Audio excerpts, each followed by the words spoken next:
and now reporting on the crisis in Kenya. More now on our top story. The plan agreed by Kenyan politicians to try to halt the turmoil following December's elections. Mark Bellamy was the US ambassador to Kenya from 2003 to 2006. He's now with the Center for Strategic and International Studies and says President Kibaki and Raila Odinga are facing a huge challenge. Clearly, it's a positive sign that the two sides are apparently willing to enter into negotiations. But I don't think that we should have any illusions about how difficult these talks are likely to be. And President Kibaki, right up until the announcement of this agreement of an agenda, has been talking in very tough terms about the fact that he is Kenya's elected president, that it's the opposition who's responsible for the violence. Is there any sign that he is prepared to make the kind of compromises that this agenda foresees? So I think that's what the international mediation effort needs to test and needs to determine. I think for any mediation to be successful, both of these leaders, President Kibaki and Raila Odinga, are going to have to back away from some of these entrenched positions that they've taken. And I would think that one of the first efforts by the mediators will be precisely to test their willingness to do that. And what about this mediation effort? Is it high level enough? Does it have the support of the international community, which was, after all, responsible primarily for getting President Moi out of office? It seems that international pressure is required. Is this mediation effort going to be effective in that way? International mediation, I think, is essential. I don't think that Kenyans are in a position now, either side is in a position now to find their own way through this crisis. So a sustained and high-level international mediation effort is going to be required. It may be that the United States, the UK, and others need to support that mediation effort, perhaps through the UN Security Council. But it is going to be essential, and it's going to need to be sustained.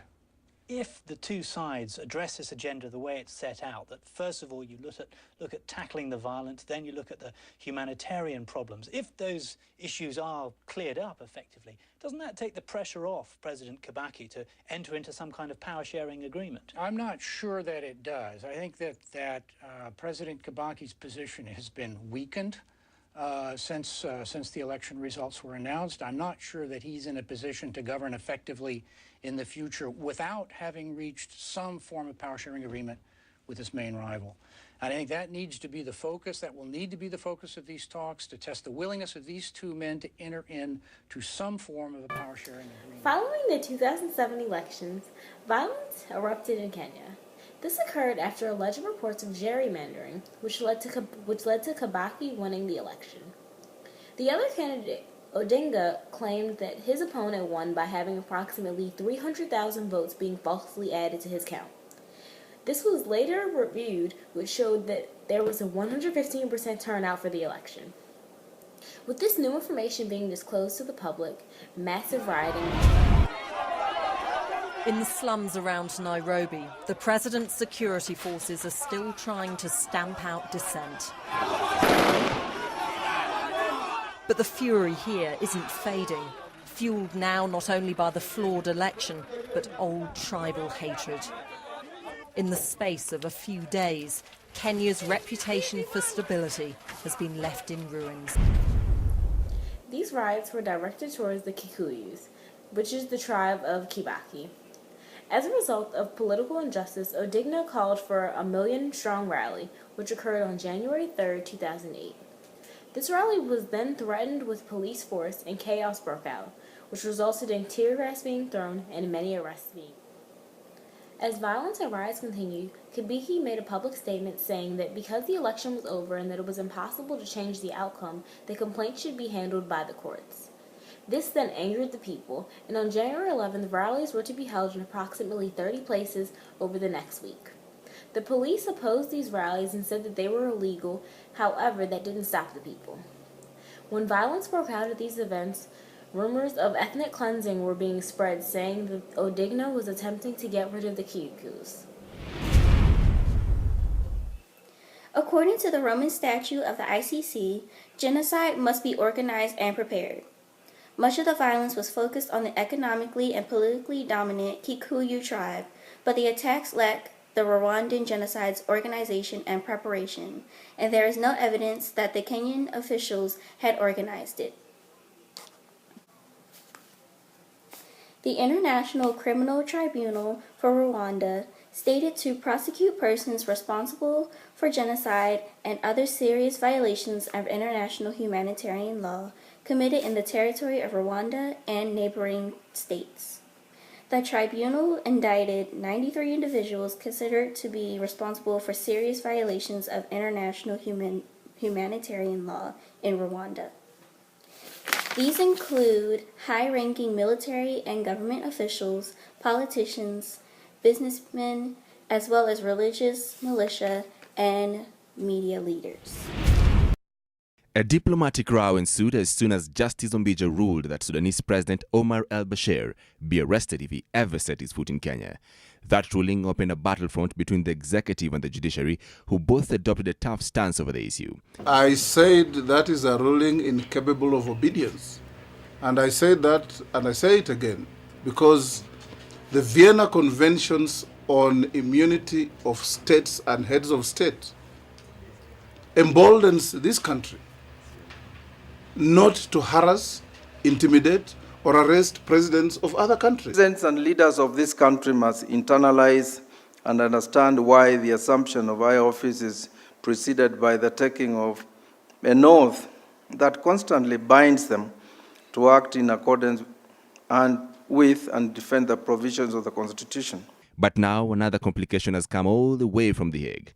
The International Criminal Court has now formally reported Kenya to the UN Security Council, accusing the country of failing to arrest the Sudanese president when he visited Kenya in August last year. The court argues that Kenya, having agreed to be a signatory to the Rome Statute, was obliged to arrest Bashir. Foreign Affairs Minister Moses Wetangula has always maintained that Sudanese president enjoyed immunity as a head of state, but the ICC says its judges have in the past rejected the immunity argument. The ICC statement says the judges noted that immunity for heads of state before international criminal courts has been rejected time and time again, dating all the way back to World War I. ICC spokesman Fadi El Abdallah says it will now be up to the UN Security Council to determine what measures they will judge as appropriate against Kenya. Chad, Malawi and Djibouti have also been referred to the UN over the same matter. The development is likely to further complicate a diplomatic nightmare that has dogged Kenya since the court ruling last month. The Orange Democratic Movement had a fairly large role in the crisis in Kenya. They were partially responsible due to the fact that they did instigate the violence that was occurring. Also, they did not follow police orders when told that protesting would be illegal and that they would be apprehended. Finally, they continued to protest even though violence erupted and they were the reason for the violence. However, this violence would not have erupted if it wasn't a result of political injustice. The government played a very large role in the crisis in Kenya.